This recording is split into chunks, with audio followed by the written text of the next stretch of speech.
I knew at that moment that I really needed to stop. And I made the conscious decision the next day, I'm not drinking anymore. The crazy thing is I literally got up every morning and said, okay, I do not want to go into the shop. I sold a company. I don't need to do this. Dude, I've been trying to get out of barbecue for a decade.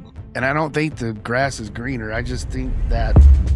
Hey y'all, it's Nick from Stanley's Famous Pit Barbecue in Tyler, Texas. And as always, I'm joined with my good buddies Wayne from Louis Mueller Barbecue in Taylor and Justin Forton from Pecan Lodge in Dallas. Welcome back to the Smokeless Podcast. In the last episode, we had some good conversation with Jordan and Jimmy from Primitive Pits and Quetorials. This week, we've got part 2. If you enjoyed part 1, you ain't seen nothing yet. Let's get back in with Jimmy and Jordan. Nobody knows this. Very few people. But Paige, the girl's mom, used to teach sports marketing. And Wayne put on a suit and drove to Marshall, Texas, and spoke to her sports marketing class for just because of that's what kind of a human being he is. Yeah. It's the most amazing thing I can ever imagine a person doing. Barbecue at one of the most terrible places in Texas. He was already doing it. But he's doing it now because the NIL has destroyed sports marketing budgets, so there is no more sports marketing. Right. But Wayne, he wore a suit and spoke. He went to Marshall in a suit. Like it was amazing, and I am forever indebted to you for that. That was amazing, man. Yeah, man, that was cool. It was a good time. I didn't get to do many of those, so yeah, it was a nice change of pace. You know, coming out of that industry, 10 years in that industry, right? You know, you learn a few things, and just being able to impart any of that to someone. Mm-hmm. If it can help them in their career, I thought it was pretty cool. Yeah. Thanks. Yeah. That's not a very well-known story. No, you're right, Jordan. That was like a stealth bomber going under the radar and doing a mission and flying back out. Like that was one of those stories. Yeah. It was in and out. It was super cool, man. And forever indebted to you for that. Oh man, it was my pleasure. Seriously. It's been many conversations about all of the parallel lives led by you guys. Wayne sneaking in, sports marketing expert in a suit and tie, and we got JD in the music biz, and Jordan, a classically trained chef. I'll go back today for free. No, I'm just kidding. Yeah, it's like I'm a classically trained. Like I said earlier, all the athletes want to be singers, and all the singers want to be athletes. And as soon as they get over to the greener pasture, it's just not so greener. Dude, I've been trying to get out of barbecue for a decade, and I don't think the grass is greener. I just think that I don't know what I think. I've been trying to get out of it. I am not kidding you. I have tried and tried. This guy, we get people call the commercial pits. We get a conundrum question, somebody that's really confused. Emma will call Jordan, and Jordan will get on the phone with him. I just like to sit outside the room and just chuckle. He's great at it. And sometimes when you're great at something, you just do it for the people. I try. Okay, why do you want to get away though? I don't know. What do you want to do?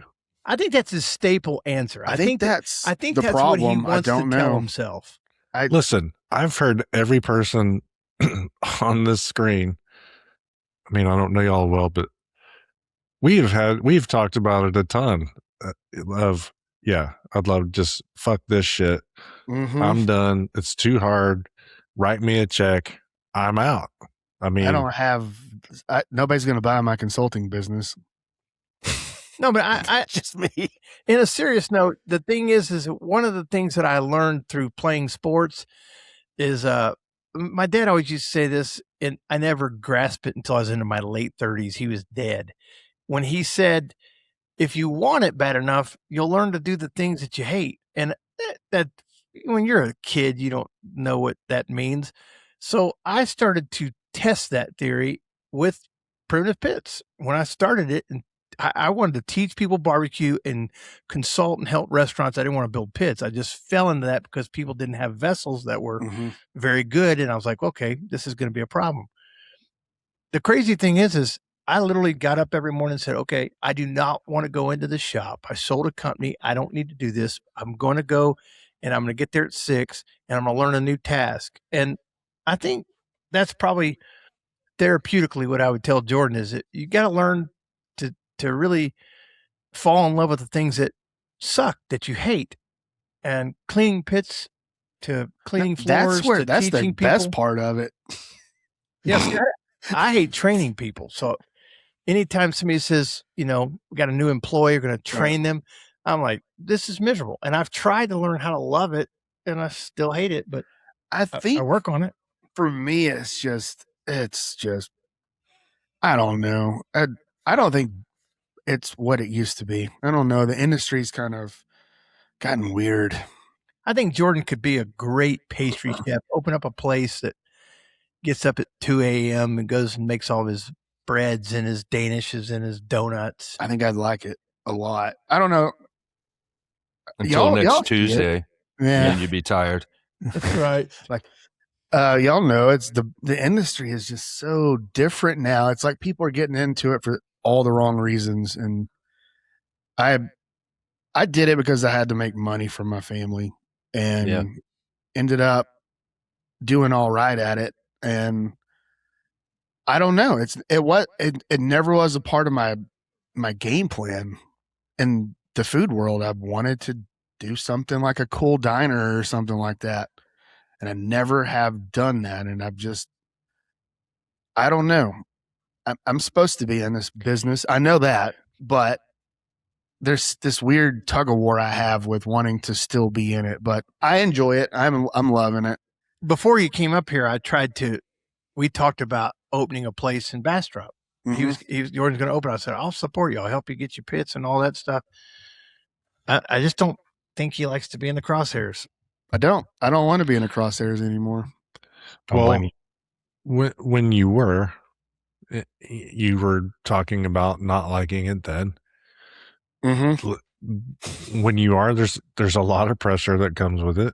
Right. I know that the way that you dealt with it then was you started drinking a lot more, and that that led to your exit. You had to leave and go take care of yourself. Mm-hmm. And I had to start my whole life over. And I realized that I was a problem and not the barbecue, and I blamed everything. But I did tell Paige before the list came out, I was like, our lives are about to change. Something is weird. I don't know what. They keep calling. They keep taking pictures. I don't know, because they didn't have a top 10 or whatever before that. I didn't know anything. I just said, all I know, something's fixing to happen. And she goes, no, there's not. And then it came out and she goes, God, you were right. Like, this is way different. And then if I went out to eat in Longview, I would just daddy-daughter date and people would just come up and stand over me and talk about barbecue. And I'm like, you not see this little thing that's sitting across from me? Get away from me. Like, I appreciate you and your patronage to the store and stuff. I don't want to talk about barbecue. I'm here getting to spend my time with that little thing that's sitting across from me. And everywhere I went in Longview, I could not get away from it. You're the barbecue guy. Everybody wants to be your friend. Doctors, lawyers, and all these people are now like you're sought out by them and you're cool and you're in their club. Now I'm like, we're not cool together. Like it was just weird. It felt like people only wanted me for their benefit and not. Yes. And I hated that. I fucking hated that. Dude, you're 100%. Yes. And it wasn't like, hey, how's Jordan doing? I was like, hey, you got a barbecue? Finish the whole spiel. Tell them people in barbecue want validation for their ideas and how they cook and what they do at home. That's part of it. I used to hear people all the time going, well, you should see how I cook ribs. Well, go cook them. I don't want to see your rig. I don't give a shit about what barbecue pit you cook on or your ribs. I don't mean it in any disrespect. I just don't care. I genuinely don't care. If and I'm not. I guess I'm just a bitter old fart knocker. See, I'm here for it. I'm like, cool. But I do love helping people at the same time. It's just weird. How can you have both of these things? But when it's time to be clocked in for work, I'm 100% that person. But the moment I clock out, do not talk to me about barbecue. That's my motto. And is that a bad thing? Can you have both of those things? I'm serious. Every day, every freaking day. So when you clock out, no barbecue, right? Shit, no. Yes. It's like when people would ask me all the time, hey, man, do you do competitions? I'm like, are you fucking nuts? It's like the last thing I want to do on my day off is go fucking cook more barbecue. You know how long this shit takes? This is not what I want to do. I have another life. I have other interests. Right. I do this. This is what I do, but this is not who I am. It is not who I am. It is. And I feel like I am very blessed at what I do, but I am not that when I'm clocked out. I am the complete opposite. Yeah. Don't ever talk to me about barbecue when I'm off, because I will lobster tail and I'm out. And that's probably not a good thing to be saying on a podcast trying to teach people. But I've had people send a message to Facebook on a Sunday morning and say, I'm passing through. Would you mind showing me some pits? Now, just because they didn't think it through that I have a family and we're closed, I just go, sure. I will eat up 4 hours if that's what they want. Mm-hmm. But it's kind of like a great story. I worked for the rock group U2. That's a name drop. But one thing I respect about Bono is that he knows what he's signed up for. And that guy will sit out in a parking lot and talk to people for 6 hours and never complain. And I used to, I didn't spend, 10, 15 years around it. And I was like, I'm sick of it. I want to grab him and go, dude, quit telling us, let these people talking to you, just go play a show. But he signed up for it and he was like, it's part of the job. But it's weird with barbecue. I didn't sign up for talking to people while I'm eating dinner. I so happened to be judged by a magazine that liked our food, and I never would show my face and stuff. I was always like, here, this is the food. That's what I do. I cook that. You just gave me the last year this speech on hospitality and how it's I was hospitable, but like from an Instagram and all that perspective, I was like, we're here for food. We're cooking the best food that we possibly can. I am not a personality for that food. Food you have is personality. You're separating your job of providing hospitality and making yourself available to people from yourself as a human and what you need and how you need to go through life. And people forget about the humanity of it, and they only see you as the symbol of whatever it is that you represent, And if you go through that period where you become wildly popular, it does affect you. Like on one hand, it's great. Everybody wants to be around you. You're invited to all the things, and then all of a sudden you at least for me, I'd get this feeling where I'm like, man, I'm in this room with 50 people and everybody knows who I am and what I do. And I have no idea who any of these people are. I know these people are my close friends, or anything like that. And why am I here? On the other hand, if you go through that and you have periods of downturn or whatever, and you look back on that in hindsight and go, man, I kind of wish I was back in that position again, a little bit, and maybe I would handle it differently and try to put boundaries in place. But, at that level, people don't want to hear about boundaries. They just want the access. The more people got closer to me, like I couldn't even go like to the restroom at the restaurants, and I would be in a 45-minute conversation with 3 tables. And I'm like, I got to pee so bad. Y'all don't understand this, but I'm also a hospitable person. And I would go through all that. And then at night, I would go away and drink and get away from it. That was where I escaped. Well, people aren't bringing their friends and family and coworkers into Longhorn to meet the general manager. So it starts with a great meal. So if you got a great meal and you're providing something that is a flag in the ground for your community, then, like all of your restaurants, then the extra thing that goes with it is that they're proud of it. I wanted the food to be the meeting face. people's family that were out of town, and I'm sitting there going, I will never talk to them ever again or remember them when they leave here. But it was a part of the. It is, and I was good with people. I didn't have a problem with the personality of it. It was, and I'm not taking any of it for granted. I'm very thankful for everything that has happened. It was just, I don't know. It's like I didn't feel like I signed up for that, and it got to be too much for me. I couldn't handle it. It was me. It wasn't anything else but me, the way I handled it, and I hated it. I hated being a face of something. Now that I am sober and understand stuff better, I don't mind being on a podcast. Oh, you could and go all that. look in the bar and see the bullets and see how many bullets, Yeah, how many bottles are there and how they're empty, and that would determine how many people I've had to entertain throughout a Friday, Saturday, Sunday. Right. But I'm very thankful, and I would never know any of y'all if it wasn't for this, and I couldn't imagine a life without knowing people as great as y'all in a community that is so small. Barbecue is such a tight knit community. At least our little generation of it. I don't really associate much with the more recent generations that's come up. Not that I have anything against them. I just haven't met them. I mean, we talk about that too. And I don't go out to places to meet people and barbecue. It's just, I don't know. I just have different interests, and I'm just a bitter old fuck, I think. I think that's all it comes down to. Hey, Jordan, what was the breaking point for you at that moment in time when I got sober? Yeah. I had been asked several times to please stop drinking or drinking as much, only drink Thursday through Sunday. Sure, I'll get right on that. And it was terrible. I drank all the time, and I was asked, can you please not drink when you go to that festival? And I said, sure, you got it.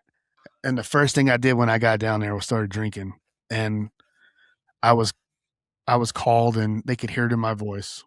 And I knew at that moment that I really needed to stop. And I made the conscious decision the next day, I'm not drinking anymore. And it started day one at the Pints in the Park Festival 5/19/19 was my first day of sobriety. And I have not drank a drop since. And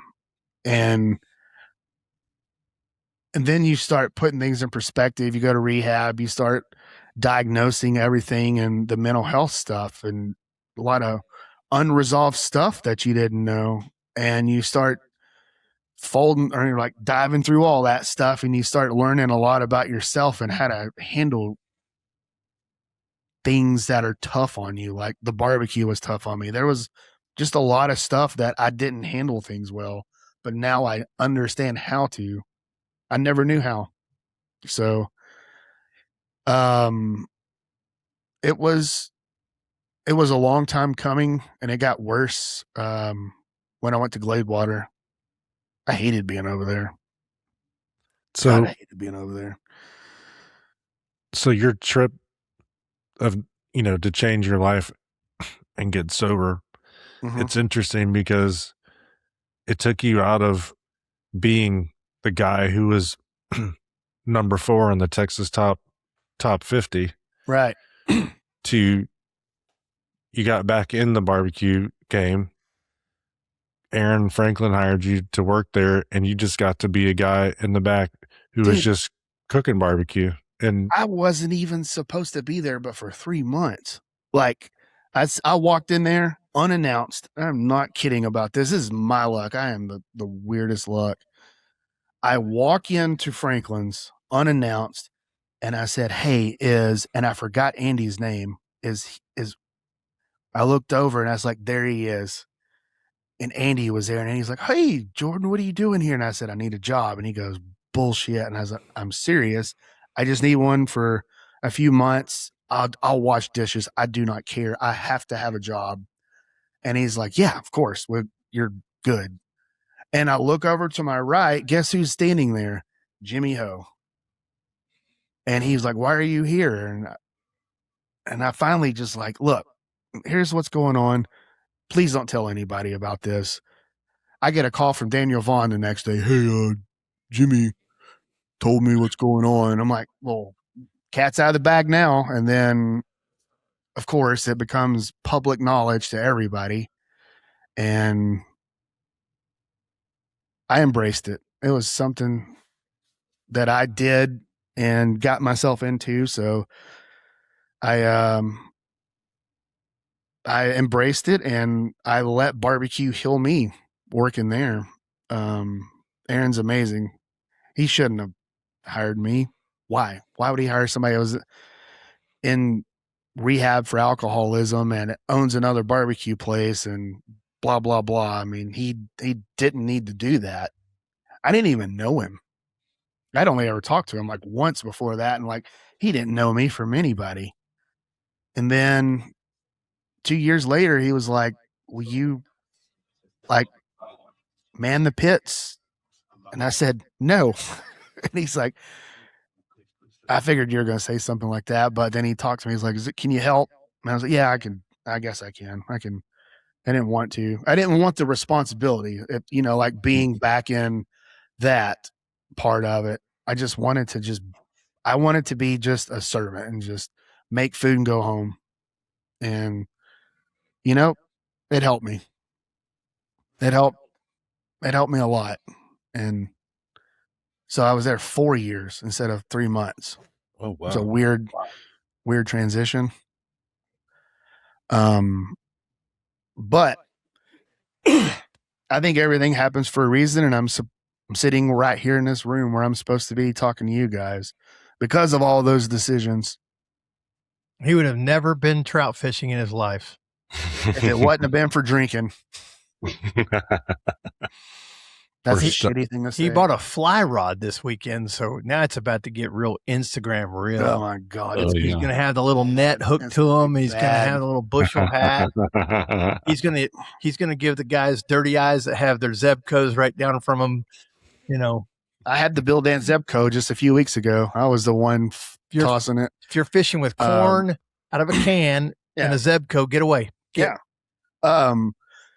You helping me out too with helping me launch my consulting. Well, I kind of left for, I already knew I was going to do it, but you letting me work for you really helped too, man. I said I'll be your first customer, man.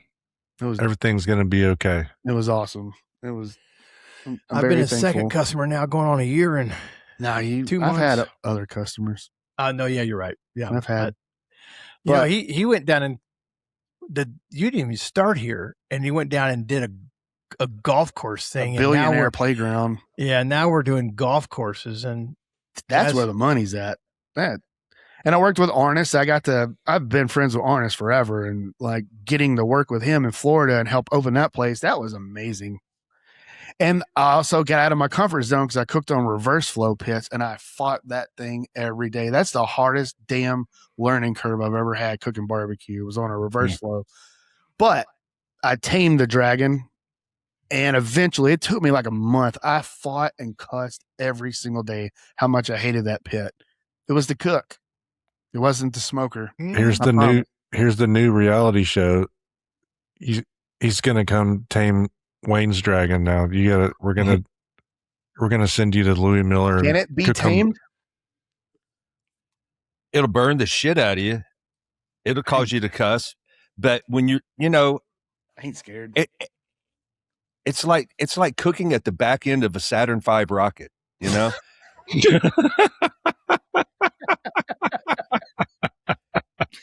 Wayne, how often do you have to change the tiles inside? You're telling me, isn't it some maintenance on the? Do you have steel inside now? No. It's got we've got fire brick on the inside. We have fire brick on the inside. We have an air insulation gap, and then we have porcelain face brick on the outside. The only thing metal is the stainless grease pan, and then the expanded metal grating and the lids. That's it. And so, you're not getting any radiance really much at all. Right. Really. And if you don't have fire, if you don't have flame, you're not expanding enough air to push it through the system.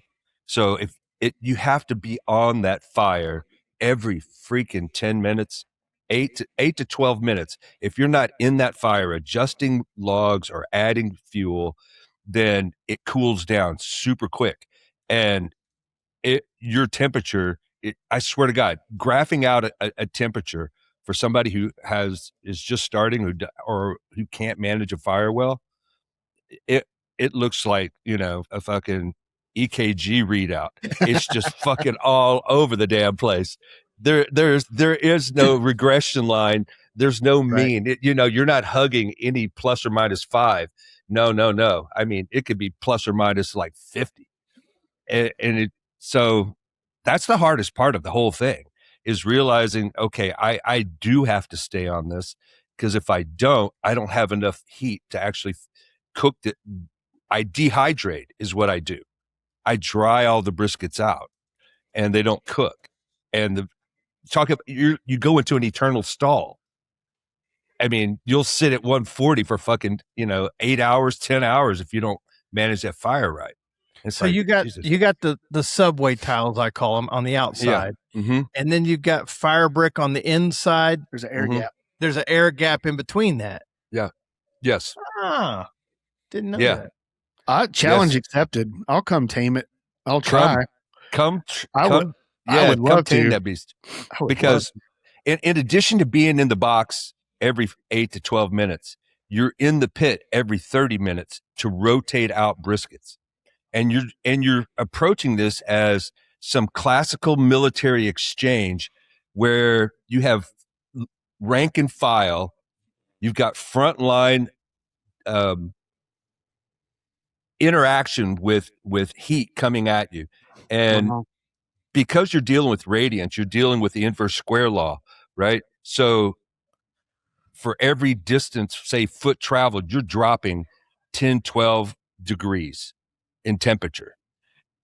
The front end of, say, a 10-foot run may be about 325. The back end can be about 210.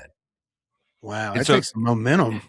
And then you're hugging the sides where you're not getting any heat either. It's all insulated. Masonry is insulated. So you got to move those from the on the sides to the interior, as well as moving things forward toward the fire. So there's a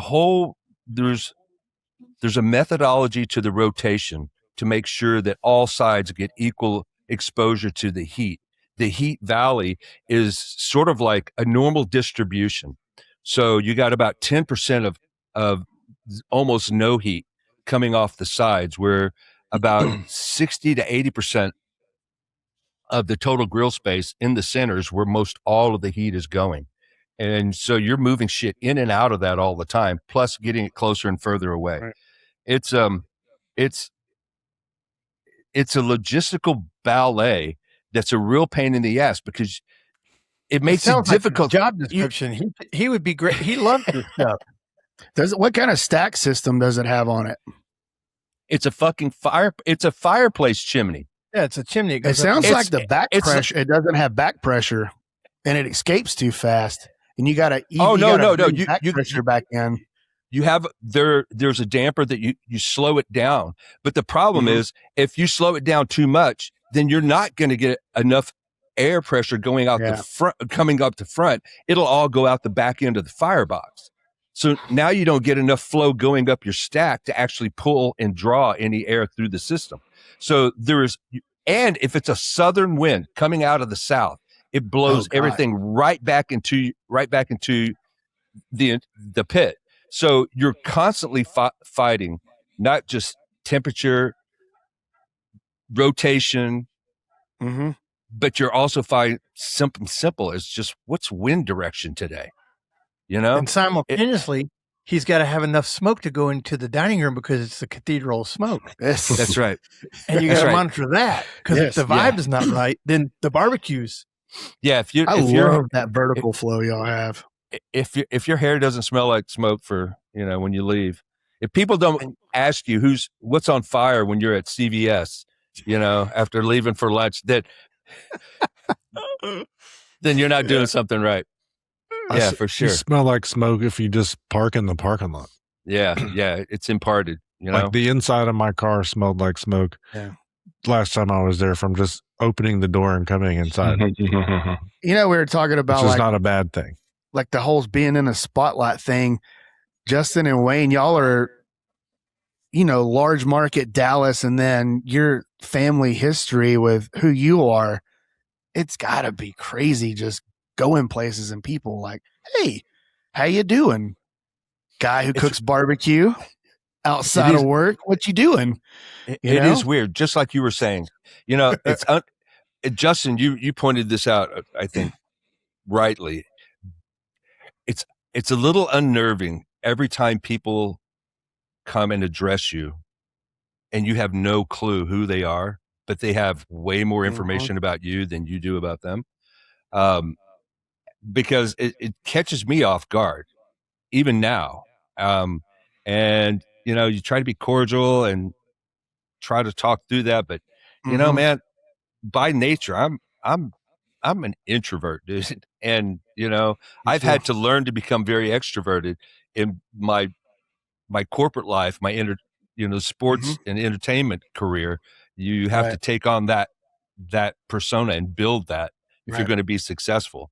And then barbecue, when I rolled into it sort of carried through, but it wears me out. It just mentally wears me out. Yeah. But the amount of inspiration you've provided, I was telling him before you got on, and I was down there for South by Southwest working, and I opened up the door. I told Wayne this when I was there for the horrific interview. In 05? And I opened the door, and when I opened the door, I had not taken a bite, and I already established this is what I want. This is what I want. This is the living room I want, the kitchen I want, the dining room I want. Everything set the tone. And it is really the reason I tell my wife, I said, if I would have never opened that door with Tyler and those guys went with me, I was so proud that I knew a spot. This is pre-Google, pre-Yelp. And somebody, one of the AT&T guys there said, you got to go try this place in Taylor. That was kind of the pinnacle aha moment, but I wasn't prepared for it. I beat them. I tell the story to Jordan. I beat them to the door. They're still loafing to get, it's March, not super hot, but I just want to get in there and open the door. I open the door and I look back and go, this is a barbecue joint. And it's what people say every time they go in. You're also from Tennessee, so it was a big deal to our barbecue joints are like a piece of tin leaning over a block wall. With what's that stuff again? The stew, the Brunswick stew, which is squirrel stew. I can only imagine how y'all have felt through all that. Just imagine Aaron. I was sitting in a parking lot with Aaron, and there was a trailer and a truck, a pit trailer connected to a truck, and there was this dad and a son walking from like 3 or 4 blocks away. Aaron is in between the trailer and the truck, squatted down. Nobody could see him. I could barely see him, and I was standing beside him. And this dad and son walked directly up to Aaron, like, hey, how you doing? I'm a big fan. And Aaron just pops up. The dude was like literally invisible, and they saw him somehow, and he jumped up, and he was perfect to them. Like he is. We don't have it to a fraction of what he has to go through, but the dude is perfect every single time he talks to somebody. I envy that. I can't do that as well. And not because 1 out of every 6 months, one person will say, hey, you're that guy, it's like, he's every 5 minutes, the dude turns his head and he's talking to somebody. He's perfect at it. And for it, he's a great ambassador for what we do. And I don't know if there's very many people on earth that could do it better than him. But he established a bar and he stuck to it. One store. He didn't say, I'm going to get it going, and then I'm going to go, off, and he's there. He's present. And I think that's one of the key factors of being successful like he is. He's on top of it. I'm sure he wants to do other stuff. He might have other interests. He has other restaurants and stuff. Yeah, but I think he's very involved to the point where You know, some people get in and say they see money and they're going to open up 25 stores, and some people get in and get burned out. I mean, I went through a stage of being burned out and trying to figure out, how do I fix this? Well, you have to learn to love to do the things you hate. Drinking. I did that too. Done it, did it, wrote the book on it. I didn't get no money for the book, but I wrote it. Yeah, I was just wondering what y'all's perspectives like on having to be the off. And when people are listening to this, I am not an ungrateful person about anything that's ever happened to me, and I know that a million people would be You just don't do it for that reason. Some people do it because they want the notoriety. They say, right, I'm going to open a barbecue joint because I want to be on the top 50 list. Right. And none of us did that stuff. That's what's so cool about this small group right here is we did it to provide for our families, carry on a legacy. I was working on that along with Roland with all that. And it's kind of a similar thing with what Wayne's going through. You're an ambassador to a torch that has been carried for 50 or 60 years or longer before you ever got the torch. And it's a lot of pressure. That was a lot of pressure on me, was to carry that torch. And I can't imagine how you deal with it, Wayne. You have an extreme torch to carry and historical.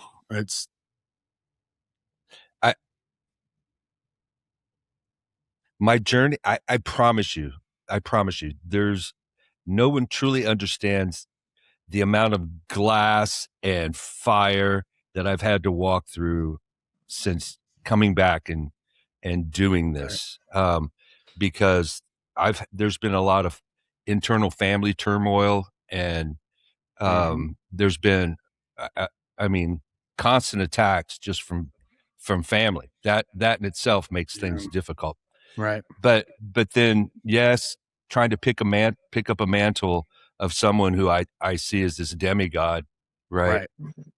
That, you don't really, being submerged in it, you don't really realize what it is until you're outside of it. And going to school and having a different career and looking at hospitality in a different way and looking at barbecue in a different way, gave me a whole unique perspective of what, Dad's influence, and coming back really to spend time with him and try to carry on some of what he was doing. Right. I wasn't prepared for his untimely passing.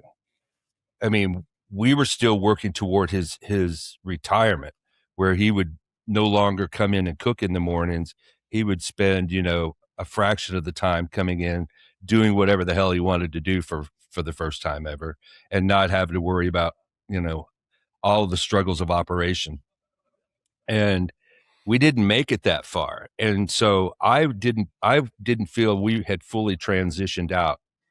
And so I had to sort of just pick it up and run.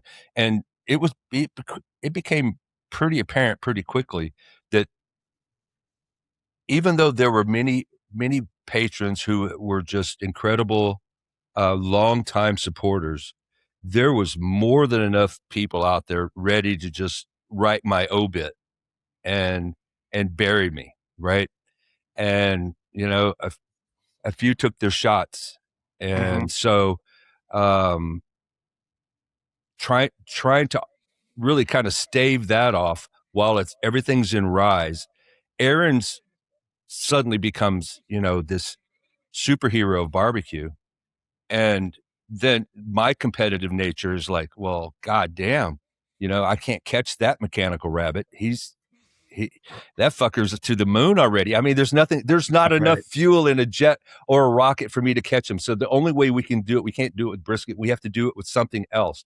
So, I mean, I was fortunate that we already were known somewhat for beef ribs, and changing the cut, changing a few things that allowed us to make a separate mark. And I think all of that was intense. It was just intense.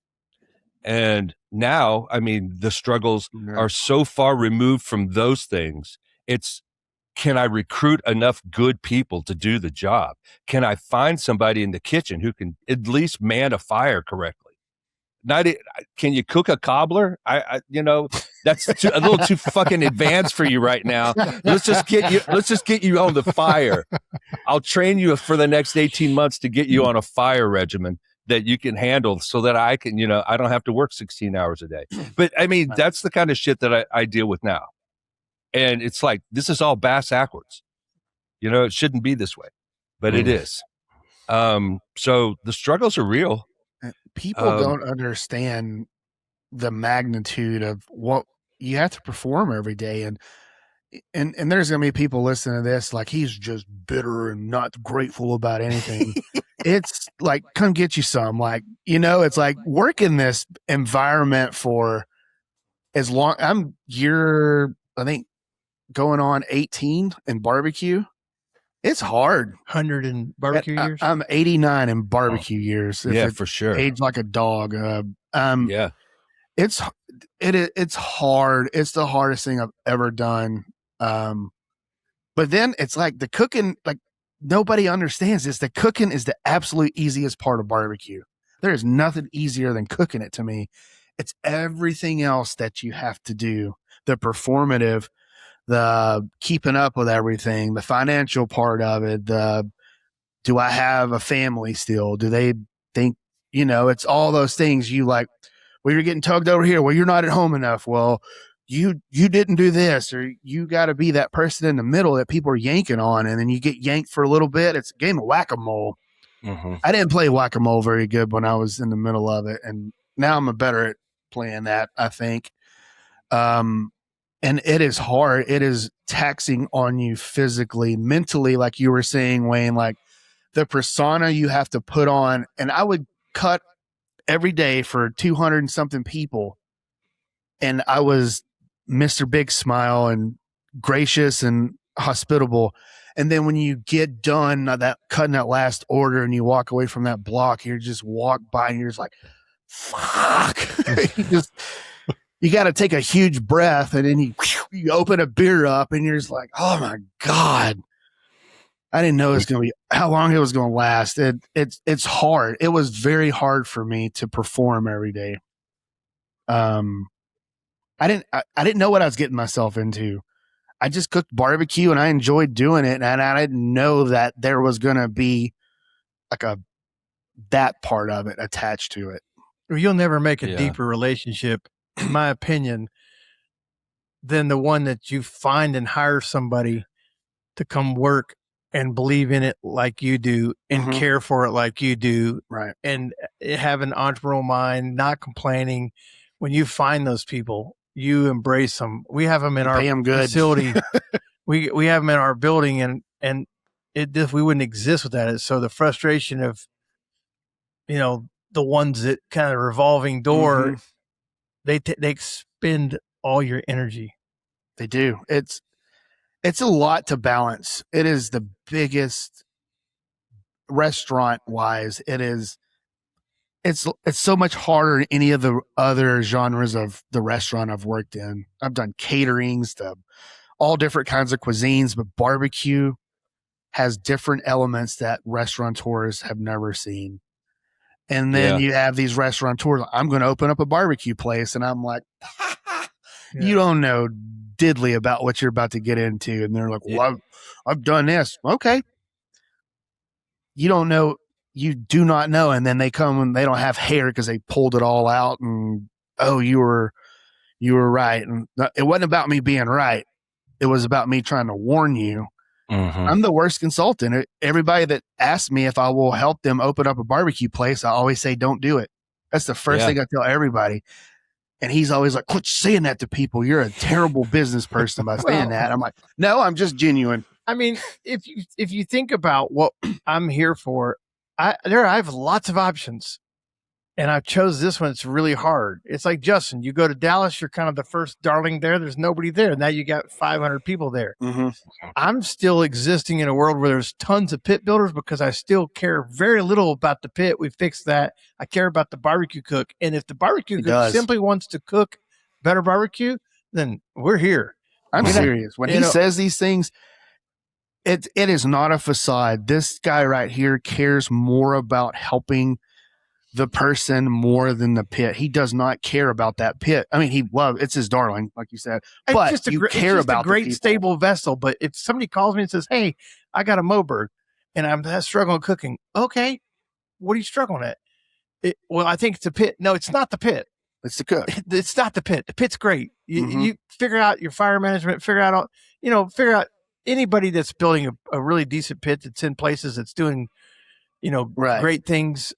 Then the environment, the vessel is not the issue. It is not. It's the fact that we've got a bunch of people that want to cook barbecue that don't want to go through the enormous learning curve and pain of instinctually learning how to cook. Right. And you look at all the top barbecue places that have been on this list. Arnis makes reverse flows. Those aren't supposed to cook good barbecue, but guess what? The people that cook on them know how to cook with them, and it is about the cook. Wayne has a dragon, an untamed dragon that nobody should be able to cook on. They were in the top of the Texas Monthly for forever. I cooked on these big Bewleys that are big 16-foot weirdly shaped ovens. Square. It was insulated. I had no business knowing how to cook good barbecue. Guess what? I listened to the way it ticked. I cooked good barbecue. Justin has the most unique pit ever, top of Texas Monthly with a pit. It's because you built processes and you learn how to tame those dragons. And people always complain about barbecue pits. It has never, ever, ever been about the bad barbecue pit. No, but you give them a less variable option. You know, if you go into something and say, "Hey, if you want to sign up for something that's difficult, go buy build something that's going to cause you." Oh, for sure. There's a lot easier ways to do it. There's a whole lot. But going on your point is like when people would call you and say the Moberg pit, and you're like, "No, it's not the pit. It's the cook." People wanted to validate. Cooking. Okay, I got the wrong. No, you don't have the wrong vessel. I've had people do that multiple times. And I'm always like, no, Terry Black's is a perfect example. We built them pits. Mike Black called me on a Saturday morning and said, "Your pit finishes briskets. It burns great. We love it. There's some ergonomic things with the handle."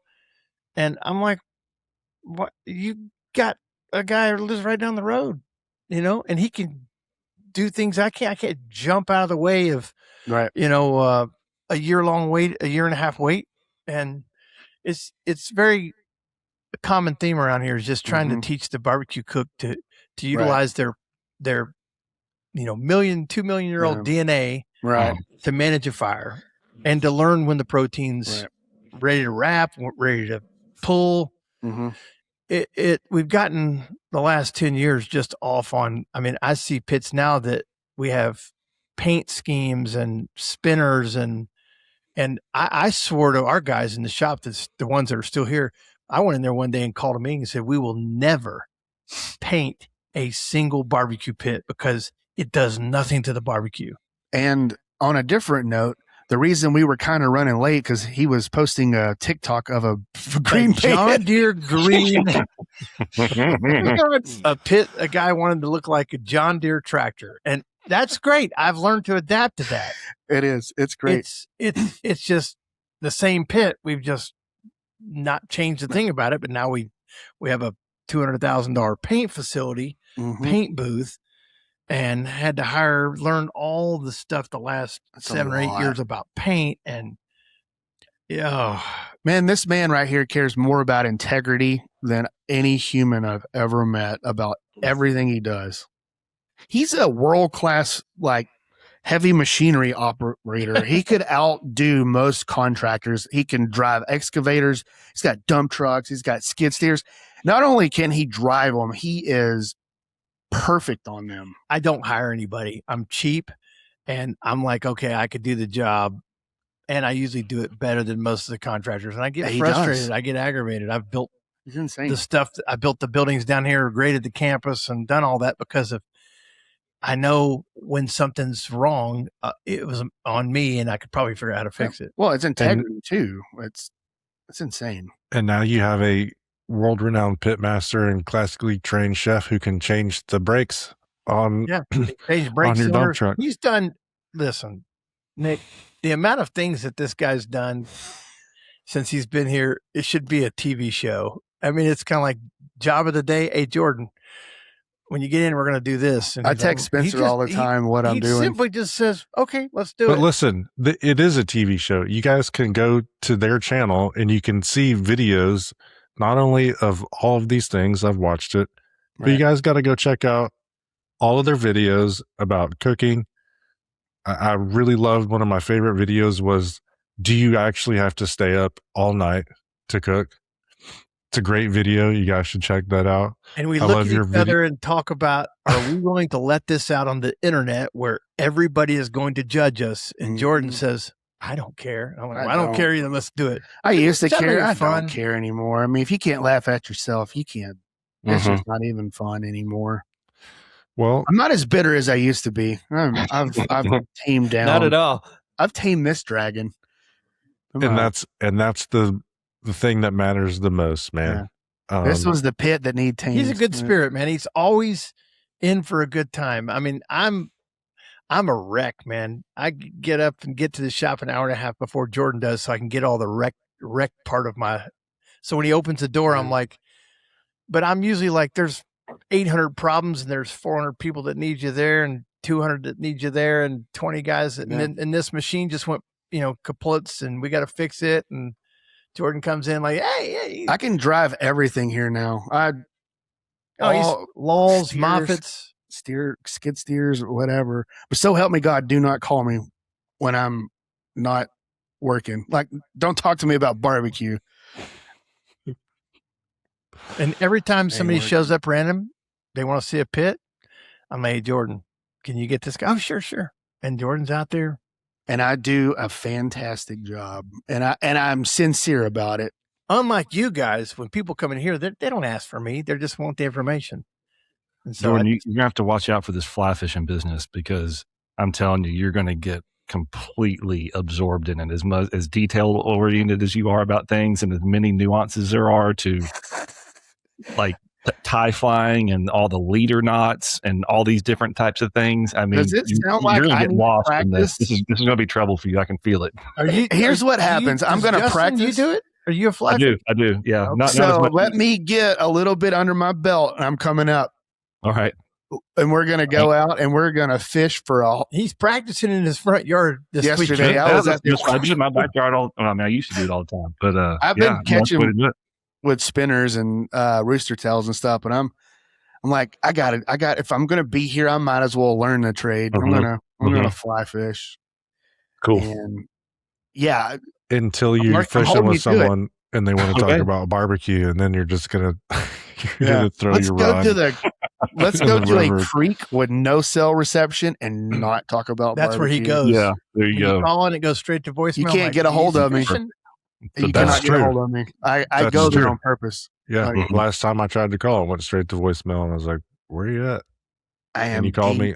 I was fishing somewhere where I don't get cell service. Falling down a bank, falling in the river. I don't give a shit, but it's better than sometimes you just, you gotta have a mental health day once a week. I feel like, and I think that's a good. My Saturdays, I like to go in the mountains and I like to be left alone.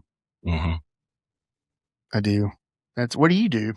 Work? You go get on a damn machine out there and tear trees down and shit. And I'm an anomaly. I get a heavy case of anxiety. I went fishing with you once, right? Once. Yeah, I get a case of anxiety I can't handle, and the whole time we were there, you're like, damn, I got to be grading something right now. I got to be driving around, working on this campus and doing stuff, restaurant. It's a pressure that it's my fishing. You gotta. I bet Vic's over there like, dude, it's 1 a.m. Oh, man, I'm still here. I text my wife and it's like, just bring up some food. I forgot you this guy can talk the horns off a goat over here. We're just halfway through. Dude, it's been like these been amazing conversation. Privileged to be part of it. It's We're fucking hilarious as well. We're goofballs over You should here. work with this guy. The first month was just like, he came into an environment where, I'm a fun guy, I think, to be around. Or I don't know, you maybe should answer this, but Jordan is like, Nick, you probably know this because he's just constant puns, constant. It's always, we start the day off with some political satire. We usually, there's just conversations that come out of. Me and Nick have our own language. We know. Oh yeah, I love it. I love it. It's toilet humor, Beavis and Butthead in South Park. But me and Nick have a thing that anything that looks like a wiener and balls, we take a picture of it and we send it to each other, no matter where we're at in life. That is Jordan Jackson to a T. I actually tried to make one with the water bottles earlier, but it didn't work. I'm not a good person sometimes. I'm wound tighter than a banjo string, so he's kind of my You made therapy. some funny jokes the other day. I was proud of you. Sometimes you'll just get on a kick and then you're right back to serious. I gotta have some kind of laughter in my life or I'm gonna jump in a wood chipper. We make these barbecue videos. Sometimes we'll be laughing, crying. We've gotten into spells where Jordan just gotta getting through something. Nick, you know this. It's like a cat chasing a bell. I'm like, hey, Jordan, we're going to go through this fire management thing. And he's like, his eyes glaze over. He stares for about 10 seconds. And here it comes. Well, what if we do this? What if we make ourselves small and get in the firebox? That's all him. You guys got to watch that video. That's what I'm talking about. And then we got the crew over there going, we can do that. And Jordan's like, we got the green screen. I'm over there going, oh my gosh, I don't care. I would rather do it stupidly I go along with it and then be serious about it. Because I don't like being serious. He's brought a level of fun here. There's a level of funny. Being serious sucks sometimes, man. Everything's so serious all the time. And then just laughing is like, it's the greatest medicine. Yeah, it really is. It really is. Vic, you still awake? Yeah, I'm still here, dude. Just checking. I'm sorry we've been going for. My favorite question to ask Vic is, and it's a little game I like to play, is what's in the Yeti? I gotta be really disappointed for everybody. It's just a Coke Zero. Sorry. It's just a Coke Zero tonight. I thought you had about 7 or 8 Guinness already down the hatch by now. Hey, the stereotypes are true, but the Guinness is for tourists. Remember that next time you come over. Guinness it's crazy. It's a little alarming for tourists to show up and they drink it warm on tap. Dude, that's sinful. That is just sinful. They probably just do that to tourists. Oh, if you're going to be over here, you got to drink it warm. And they got warm taps for the bums that come over there. While we sell you woolen jumpers and scarf and every other Irish paraphernalia that we have, and as soon as we hear, oh, you're an American, Jesus, tell us about your Irish relatives that you've got. The greatest thing that has happened to America in a long time is this German guy coming over to America and tweeting his whole experience about coming to America for the soccer stuff. Have y'all seen this? Mm-mm. And he's seen a Japanese guy.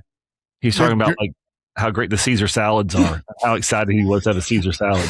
they're like going to Walmart and it's like the greatest thing, and the people watching for them, and like going to Buc-ee's, and it's like they're like, this is the greatest thing ever. Well, that's like in the music industry. Everybody that came from London, from England, got to the United States, was here 12 hours and wanted Domino's pizza.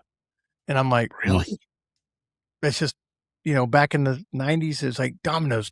We got to find the Domino's. And I'm like, are you kidding me? That's a thing here, just to interrupt, right? That's a thing here for any of the US chains that open. There was a Popeyes, the first Popeyes in the Republic of Ireland opened last week. And there was a guy queuing for 5 days. The first 3 people in the door got free Popeyes for life. People queued up for like a week. Oh my God. You could go to the local Popeyes here. We got Popeyes here at lunch, and you could walk in the door and there you go. There's never anybody there. God, that's so weird. Maybe I'll take you there for dinner. Man, Jordan's my date for dinner tonight. What are we doing? I don't know. Huddle House. He can only eat like 4 foods. Yeah, I have a nightshade allergy and I can't eat anything besides water cooked chicken, and cookies. Cookies. Nothing wrong with that. No. Well, I'm gonna make a plug, and then we're gonna wrap. First of all, since Vic made it in, he's got to stay in. You guys got to watch. He was just interviewed on Kevin's Barbecue Joints, so you guys check out Vic's interview on Kevin's Barbecue Joints. And then obviously, if you guys are looking for stuff to watch, you guys need to go to the Quetorials channel and check that out. You guys had another little project going on for a minute there, and I got confused about all the channel stuff. But you and we I did too. both. We did this thing called Chasing Fire, and the whole the whole premise of it was I'm trying to show this campus. It's like a Disney World for wood fire cooking. It's not just barbecue. It's the plancha. It's the grills that are Argentinian style, and anything that's cooked with fire all over the world. Whether it's anything that the source of cooking is fire. And that's what we're going to do on the campus with experiences. We'll bring people from across the world to set up a 2-day or 1-day event where we come in and taste the food and hear about how they're cooking. And that's, whether it's on the gaucho or in a barbecue pit, that's kind of what we were trying to do, is use Chasing Fire as a medium to show people what we're doing. We're building the campus. But after about 7 episodes, it felt like constant cameras in our face. Jordan had to shave his chest to put a microphone. It was so funny. And so we're still trying to reach people across the globe. Maybe we have Wayne, have all you guys show up here and teach a class, do an experience. It'd be, the great generation that follows you guys, us, to kind of carry the tradition going on, not making shortcuts and compromises and not microwaving their pork butts and, just really keeping this thing along. But Chasing Fire was a lot of work, and I pulled the plug on it. But they're still out there, right? Where can people see that? I think we one of that. We hushed them. We got one that didn't even make it to air. Right. It felt like a Duck Dynasty thing. It was great. You're telling me that you can't even watch it anymore. Well, no, but we got something else coming. You got to publish them on the Quetorials channel, dude. We did. We got a bunch of verticals. It screwed our algorithm up with the podcast and everything. Everything got throttled. In 2018, I started making videos to teach barbecue. I had a channel before that. In 2006, I started a channel. And then before I opened the restaurant, I deleted it.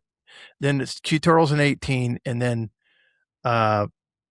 we started doing the podcast on top of the tutorial videos. And then you came to the channel and you were confused to like what we were. But the podcast and the tutorials will continue to happen. We're still making more videos to teach people just everyday things in the backyard for barbecue. Mm-hmm. But Chasing Fire kind of, it introduced some of the characters in the shop, which we have some really good ones. And we showed some of the work we're doing to build the campus, the restaurant. Right. And we canned it. It was kind of hard because you're trying to work and then you got to do all this crap over here and you got to go shoot and then you're over here like, can you please just get away from me? Yeah. Camera guys. You got a microphone wired up all the time. There's a couple camera guys and but pulling a Frank Drebin, you're in the bathroom peeing and everyone can hear you. Well, I'm also trying to work. I try to fart on it every time. Always. Not surprised. But Jordan did, when I first started talking to Jordan about content, I think it might have been in Gladewater. Probably. Jordan's like, I'm not going to have anything to do with a camera. I don't want to talk to a camera. I'm never going to talk to a camera. He's turned out to be such a phenomenal character. There's probably an agency out there somewhere watched it. As long as I don't have to talk to people when I'm clocked out about it, I'm fine. Uh-huh. Well, go find the channel, everybody. Go to the Quetorials channel. Check out the videos. We're going to come find you. They're great. I've been out to your spot. It is beautiful. If you guys get this thing going and you're holding classes out there, I for sure would love to come out and take a class. Wayne's like, don't call me. It's beautiful. And I hope it gets going. Good luck with the restaurant. keep us updated on the progress of that. Hopefully you'll get over this weird health department water treatment thing, but just add that to the list of insanity that health departments demand from our genre of cooking. I'll get you know what? I will get a alcohol wipe and wipe my ass, and then they can kiss it to make it sanitary for them. In health department, they're more trouble than they're worth sometimes. Well, can't do it without them, unfortunately. Well, you can. Was a guy out in Bert's barbecue where Bert's out in LA served in his backyard? I don't know. But like a little while. Sometimes you're like, why do you drive by that place every day and you don't say shit to them, but we can't even open up a barbecue place that's going to do it legit? You know, well, like Wayne said, you need an envelope full of cash. Yeah. Not bribing the right people. Jordan, you got an envelope full of cash? No. Wayne, can I borrow an envelope full of cash, please? Absolutely. I'll pay you back. He has a bunch of them behind and they're color coded. How much do you need? I think the red ones, how much are those worth, Wayne? Right? 100%. I got to make a trip down there and tame that dragon. I would love to cook with you one night or 1 week.